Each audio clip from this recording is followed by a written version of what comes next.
the 5th annual meeting of the Oxford Real Farming Conference, so it's a significant anniversary.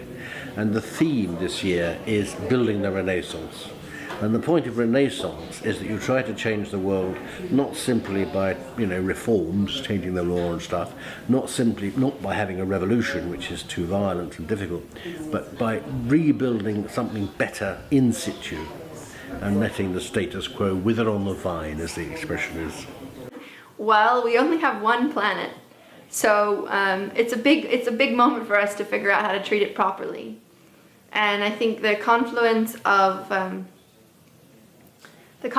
these many crises, the ecological crisis, the economic crisis, kind of cultural crisis of people feeling disempowered from their own work, from their own place, is best addressed in a very human context. And what humans have been doing, the context they've been operating in, is on the land with animals, transacting between our systems and the ecological systems. So it would make sense that if we're trying to engage in a major project of becoming resilient and sustainable on this planet, that agriculture would be a very rich context to start that process. The kind of farming we're advocating is based on agroecology. And agroecology says farms, they have to be conceived as ecosystems, self-sustaining and all that kind of thing. And agriculture as a whole has to be conceived as genuinely a part of the biosphere. If you just analyse it through simple biology and so on, you say what we really need are the small, mixed, labour-intensive or skills-intensive, low-input farms, which means basically organic. And that is the exact opposite of what present-day governments, which are basically run by corporates, tell us we need, which is huge monocultures, very high input, high tech, all that kind of stuff. So the people we're trying to help and encourage and bring together are doing the complete opposite of the status quo. The problem for anybody trying to do the complete opposite of the status quo is first of all to make a living in the short term, as it were, despite the fact that all the economic and the technical dice are loaded against them, but also at the same time to try to create a new microclimate, economic microclimate, in which they can operate, which one hopes in time will become the norm. So we work with or support or have set up various projects in Manchester, and one is called Manchester Veg People, which is a co-op of local organic commercial producers, and also the buyers. So the buyers can be restaurants or caterers, and including the University of Manchester. And we're trying to get more public sector buyers on board as well. And that's really about saying farmers and producers, especially organic small-scale producers, don't get paid enough. They're working at a below minimum wage often, and food is too cheap, and we're in a system that just doesn't recognise that. Once we're all saying we want more local sustainable food, but we don't understand that we need to therefore pay for that. Finance is a key area for everybody. We're seeing increasing financialization of the whole of the economy and even our everyday lives. Like if someone's generating energy now, it's not so much about the generation of the energy, it's about the trading of the energy futures in order to get the best energy prices.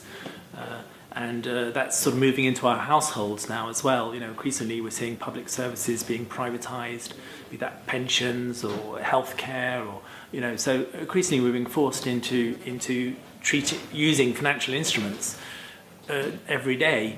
And we've got a choice really. We either try and take control of that process and try and make it work for our own ends, or we bow down to it and let it happen to us. We're talking about a new form of mixed economy. On the traditional mixed economy, you have some private ownership and control and so on. You have some public ownership and control and so on. What we are advocating, due to a chap called Martin Large, in fact, is the tripartite mixed economy, sort of cloverleaf, where the third player is community ownership, as in community-supported agriculture and so on. And that should actually be the biggest player. The second thing we're saying is that the bit of private ownership should in general be based on small to medium-sized businesses as opposed to mega corporates. And furthermore, they shouldn't be geared simply to the maximisation of profit, which goes into the hands of a few, but should be conceived as social enterprises. In other words, they have a social and or an environmental purpose as well as making money. So these are the kind. This is the model, and there are lots of people who have done a lot of thinking about this, and there are lots of examples of it working in places like Stroud and Totnes and Todmorden in the north, and so on and so on and so on. I've come to here to talk about dairy farming, small scale, micro dairy farming, so a herd of perhaps 20 cows in total. And what we do at Maplefield Milk is we process the milk ourselves and sell it direct to the market. So we get, all of the profit from that. And we hope that that business model that we're trying to conjure will be, really useful for other people to try. What we're doing is making people have a source of local, fresh, non-homogenized milk available to them, which is not available at the moment. In our particular region, there's one dominant dairy company that serves all the shops, and that's that. Now we are occupying half the shelves of all of those shops with our product, and it's very interesting how quickly that's grown. Well, one example would be Stockwood Community Benefit Society, where the family runs a biodynamic and organic farm in Worcestershire, and there was uncertainties about the long-term future of that farm and how it was going to be passed on through the family. So they decided actually that they would have the community come and buy the farm, and so it was maintained in community ownership, and that would keep it on course and within its mission for perpetuity. And so a number of people have come together to invest in that and have ensured the long-term future of that biodynamic and organic farm. That's one example, really, of how people, by mobilising with their own money, can actually, create substantial benefits in the renaissance of agriculture. Revolutionising the food system is important because if we want soil to grow food in the future, then we have to look after it. And if we want to look after it, we have to grow it in a sustainable way. We have to grow food in a sustainable way. And if we want to do that, then we have to acknowledge that it costs money to grow food. It's a lot of work, it's hard work. And we need to look after our farmers as much as we need to look after everyone else and ourselves, I suppose. And we need to make it a viable thing to be a food producer. At the moment it isn't. If the supermarkets are crushing down the prices and squeezing from all angles, and it's not fair, and it's also just not a long-term viable option. It seems to me, unless we start designing agriculture as if its job was to provide good food, and as if it recognised that the world itself has got physical, biological limits, then we've had it. I mean, at the moment we're not feeding everybody in the world by any means, and yet we're destroying it.